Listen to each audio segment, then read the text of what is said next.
ان کے سینئر رہنما خواجہ سعد رفیق گفتگو کر رہے ہیں، آپ کو لیے چلتے ہیں۔ حکومت پاکستان نے افسوس کا اظہار کیا ہے، لیکن چند روز پہلے جب جعفر ایکسپریس پر حملہ کیا گیا تو انڈین سائیڈ سے ایک لفظ بھی نہیں بولا گیا۔ بھارتی حکومت نے پہلگام حملے کے رد عمل میں بغیر کوئی ثبوت دیے، بغیر شواہد بتائے پاکستان کے حوالے سے جو پابندیاں عائد کی ہیں وہ نہایت افسوسناک، غیر دانشمندانہ اور بھارتی قیادت کی سفارتی حکمت عملی کی خامیوں کی نشاندہی کرتی ہے۔ انڈس واٹر ٹریٹی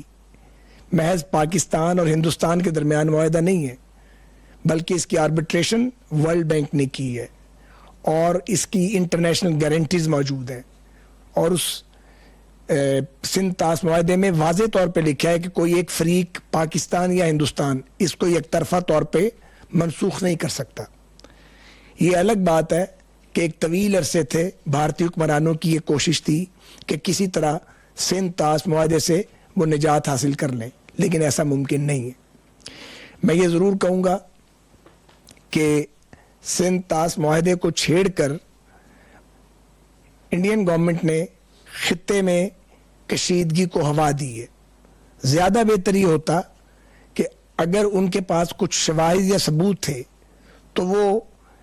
اس کو پاکستان کے سامنے لاتے یا کسی انٹرنیشنل فورم پہ لے کے جاتے، لیکن اس طرح کی الزام تراشی کرنا، بہتان لگانا، یہ کسی گورنمنٹ کو زیب نہیں دیتا۔ ایک اور اہم بات یہ ہے، میں حیران ہوں اس بات پہ کہ ہندوستان جو پاکستان سے کئی گنا بڑا ملک ہے آبادی کے اور وسائل کے لحاظ سے، ان کی قیادت کو اگر یہ شعور بھی نہیں ہے کہ جب تک وہ پاکستان کے ساتھ اپنے آپ کو کنٹروورسیز میں انگیج رکھیں گے وہ نہ ریجنل پاور بن سکتے ہیں اور نہ عالمی طاقتوں میں شمار ہو سکتے ہیں۔ یہ تو انڈیا کے اپنے لارجر انٹرسٹ میں ہے کہ اس خطے میں امن ہو، پائیدار امن قائم کیا جائے، اور جتنے بھی متنازع ایشوز ہیں پاکستان اور بھارت کے بیچ ان پر میننگ فل ڈائلاگ کے ذریعے مسائل کو حل کیا جائے، جس میں سب سے اہم مسئلہ کشمیر میں اس سواب رائے ہے۔ جس علاقے میں یہ واقعہ ہوا ہے، افسوسناک واقعہ پیش آیا ہے، وہ مقبوضہ کشمیر کا علاقہ ہے جو پچھلے 77-78 سال سے بھارتی مظالم کا وہ لوگ شکار ہیں، اور وہاں پہ بدقسمتی سے انڈین فورسز مسلسل ریاستی دہشت گردی میں مصروف ہیں، بجائے اس کے کہ یہ لوگوں کو ان کے حقوق دیں اور جو یونائٹڈ نیشنز کی ریزولوشنز ہیں ان کے مطابق کشمیریوں کو اپنی قسمت کا فیصلہ خود کرنے دیں۔ وہاں پہ انہوں نے جبر کا ایک ماحول دہائیوں سے مسلط کیا ہوا ہے۔ بہرحال یہ بھارت کی ذمہ داری ہے کہ دوسرے پر الزام تراشی کرنے کی بجائے اگر کوئی ثبوت ہے تو وہ فراہم کرے۔ اسی طرح یہ فیصلہ کہ جو بھی پاکستانی انڈیا میں موجود ہیں وہ 7 دن میں انڈیا چھوڑیں، تو ان میں تو سینکڑوں ہزاروں ایسے لوگ ہوں گے جو میڈیکل ٹریٹمنٹ کے لیے گئے ہوں گے اور وہ انڈیا کو فورن ایکسچینج بھی دیتے ہیں۔ یہ بڑا ان ہیومن ڈیسیژن ہے۔ بہرحال میں یہ سمجھتا ہوں ایک پاکستانی سیاستدان کے طور پہ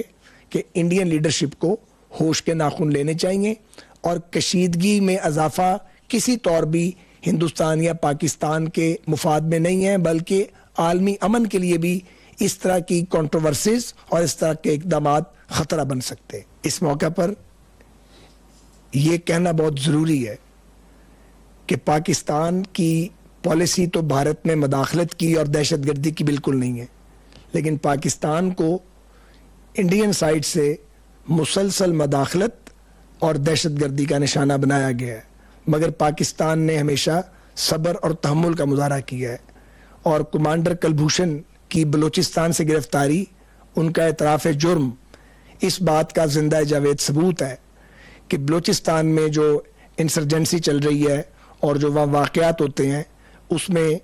انڈین آفیشلز ملوث ہیں، جس کا کلبھوشن خود اعتراف کر چکے ہیں۔ نہ جانے کتنے کلبھوشن پاکستان کی سرزمین پر لانچ کیے گئے ہیں پاکستان کو ڈی سٹیبلائز کرنے کے لیے۔ یہ رویہ جو ملک بھی اختیار کرے گا وہ اپنے ساتھ بھی زیادتی کرے گا اور خطے کے امن کے ساتھ بھی کھیلے گا۔ ایسے واقعات سے اجتناب کیا جانا چاہیے اور ایک دوسرے کی ساورینٹی کا احترام لازم ہے۔ مسلم لیگ نون خواجہ سعد رفیق میڈیا سے گفتگو کر رہے ہیں۔ سعد رفیق کی جانب سے واقع پر اہم گفتگو کی گئی ہے، جس میں انہوں نے کہا کہ سلامتی کونسل کی قراردادوں پر عمل کرتے ہوئے کشمیریوں کو ان کا حق دینا ہوگا۔ اس کے ساتھ ساتھ انہوں نے کہا کہ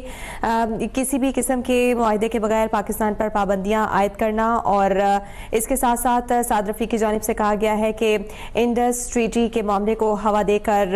تشدد پسندانہ روش اختیار کی جا رہی ہے۔ پہلگام میں سیاحوں پر حملہ انہوں نے افسوسناک قرار دیا۔ انہوں نے کہا کہ ہر معاملے کا حل بات چیت سے ممکن ہے، اور پاکستان ہمیشہ ہر قسم کی دہشت گردی کی مذمت کرتا ہے۔